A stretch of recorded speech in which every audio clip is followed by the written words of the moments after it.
जिले में बसपा समर्थक तो प्रत्याशियों के पक्ष में मतदान करने की अपील करने के लिए बसपा सुप्रीमो मायावती ने एक विशाल जनसभा को संबोधित किया। जानकारी अनुसार लखीमपुर जनपद में मंगलवार को पूर्व मुख्यमंत्री उत्तर प्रदेश व वर्तमान बहुजन समाजवादी पार्टी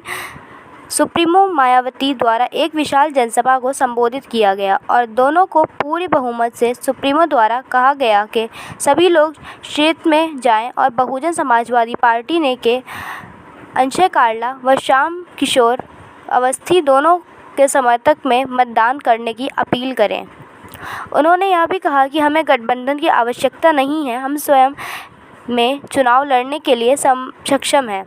मायावती सुप्रीमो ने विपक्षियों पर जमकर साधा निशाना, कहा कि वर्तमान सरकार जाति, वर्ग और धार्मिक राजनीति कर रही है, हिंदू मुस्लिम और धर्म की आड़ में वोट बैंक बनाने की कोशिश कर रही है। आप लोगों का ध्यान कुछ जरूरी बातों की तरफ दिलाना चाहती हूँ और इस संबंध में विशेषकर मैं कांग्रेस, बीजेपी व इनके अन्य सभी सहयोगी दलों के बारे में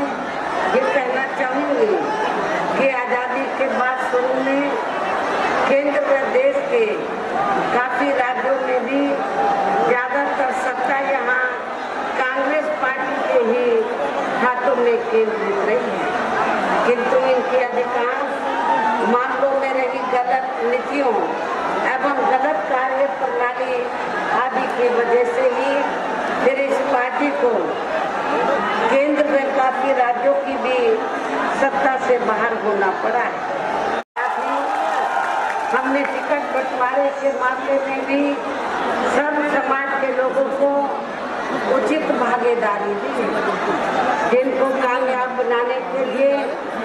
अपनी पार्टी के लोग पूरे जी जान से लगे हैं। हालांकि आज यहाँ आपकी इकट्ठा हुई अपार भीड़ व भीड़ के जबरदस्त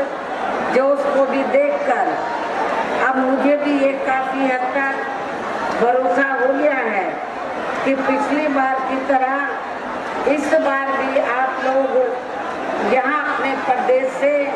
लोकसभा चुनाव में अपनी पार्टी का बेहतर रिजल्ट जरूर लाएंगे। इसके लिए फिर पिछले कई वर्षों से बीजेपी व इनके सहयोगी दल केंद्र एवं काफी राज्यों की भी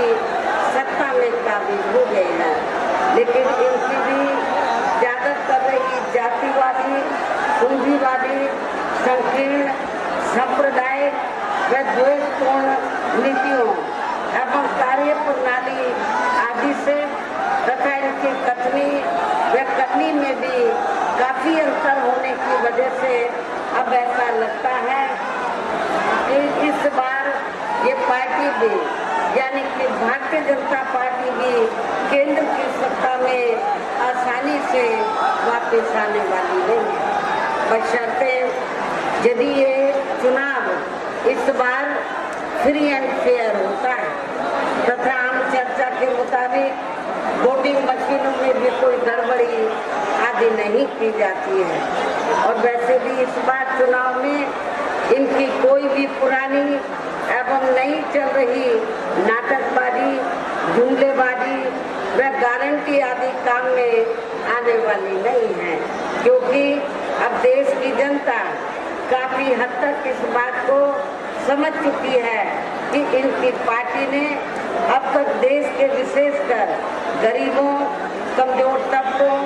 मध्यम वर्गीय एवं अन्य मेहनतकश लोगों को जो इन्हें अच्छे दिन दिखाने के असंख्य प्रलोभन भरे वायदे किए हैं तथा अनेकों हवाई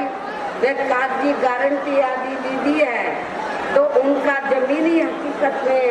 अभी तक इन्होंने लगभग 1/4 हिस्सा कार्य भी पूरा नहीं किया है। नहीं चलेगा, बंदी अब संघर्ष करो, बंदी अब संघर्ष करो, बंदी अब संघर्ष करो, बंदी अब संघर्ष करो। बहुजन समाज पार्टी जिंदाबाद, बहुजन समाज पार्टी जिंदाबाद। बहन कुमारी मायावती जी जिंदाबाद, बहन कुमारी मायावती जी जिंदाबाद, बहन कुमारी मायावती जी जिंदाबाद,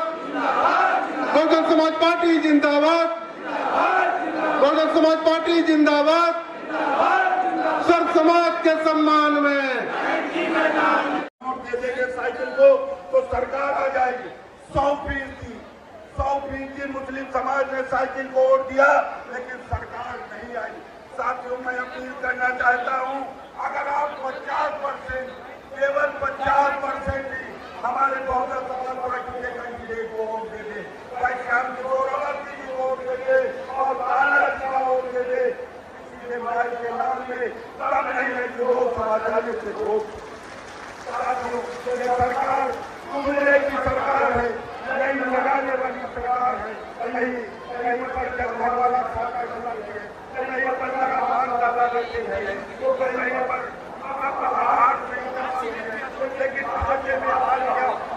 आपका जो सरकार को बड़ा था करते में वो मोदी जी हो सरकार ने करें। आने वाली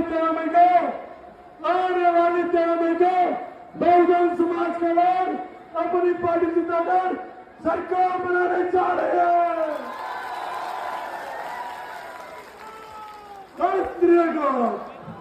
देखिए, हमारे भाई हमारे बीच से हमारे बड़े हमारे को सारी बातें बता चुके हैं कि यह पार्टी क्यों रखी गई, क्यों पार्टी का गठन किया गया, आज किन कारणों से पार्टी है।